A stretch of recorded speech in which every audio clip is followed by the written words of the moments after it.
I've never seen someone go broke and then die. Like people treat like failing in business or losing money as like this life-ending event. We talked about you being a self-made millionaire, or I mentioned that in the beginning. What would be your advice for life, money, what to do when you finally get past the point where you're just making a salary somewhere to actually really having your own financial independence?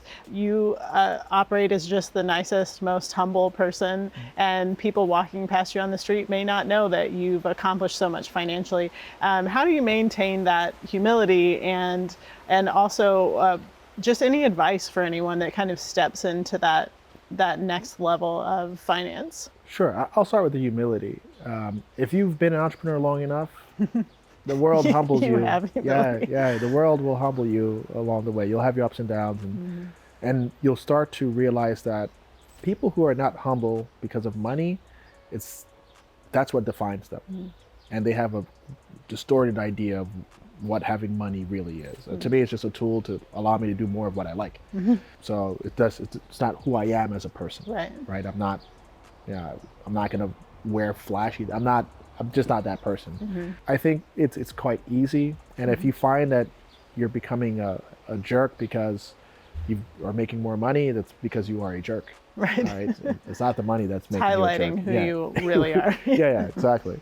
That's that. Like, so I just try to keep it cool. But as far as advice that I would give to someone about making money, it's a simple process.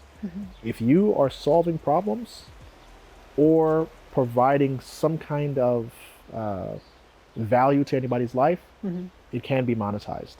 And it can be monetized to whatever degree you want it to be. Okay? You could virtually scale most things depending on how far you want to take it.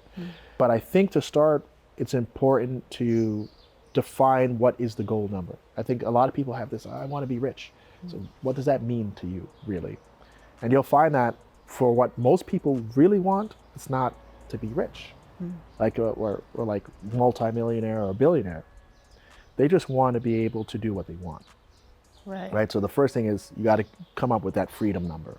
What is the amount of money that you need to make passively or independently to pay for the life that you think is the life that you want? And you have to quantify that and say, all right, I want to live in this type of home. And why do you want to live in that type of home, right? So be specific. How many bedrooms, how many bathrooms, size, where you want to be, lakefront, waterfront, in the middle of a city, whatever. Be specific. How much is that going to cost me to maintain and purchase per month, right? Then, how do I want to eat? How frequently do I want to travel a year? What type of places do I want to stay in? And you just come up with what is going to take you to make monthly. And then you start to design out for that thing. Right?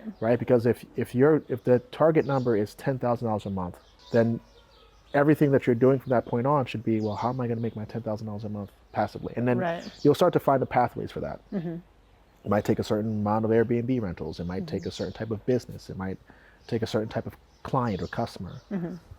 Whatever your skill set is, you're going to start saying, I could do this at this scale, and that should produce this for me. But if you never define that number, you're just kind of floating around saying, I need this uber amount of money that you haven't even calculated for. Right?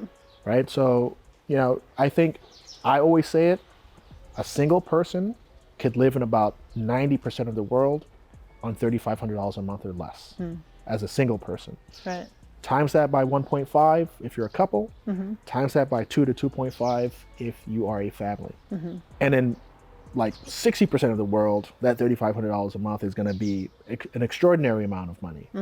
So when I go through that exercise with people, I kind of show them that and say, look, as we spoke about, here in Pego, you can rent a house for 500 euros. The rest of your living expenses might be $1,000 a month total, that with your entertainment, with your food, with some local travel. So how much more do you need for the things that you really, really want to do? That's my general advice. Is first, you need to define the numbers, and then you could start building out the mechanisms that could get you there.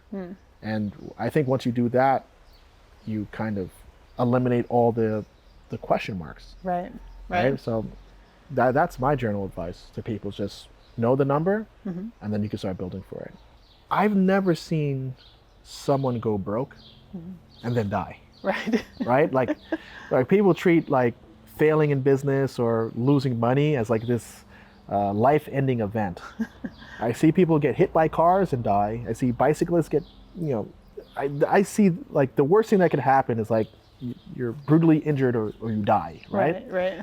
That never happens from entrepreneurship or being self-employed. Like, you get embarrassed, Yeah. right? Like it didn't work out the way that you thought it would. Right. That's the worst thing that happens. If you have people who love you in your life, they'll love you either way. Right. Your business fails, they'll love you.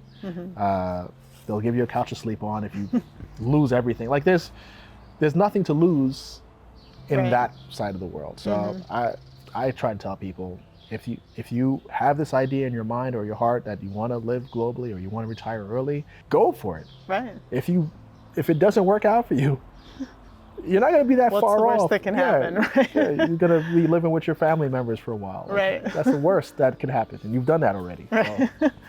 So what? Right. I think that's the mentality that's needed. A lot of people get kind of caught up in the fears too much, and it's like if it's not going to kill you or incarcerate you, then what are you really afraid of? Right.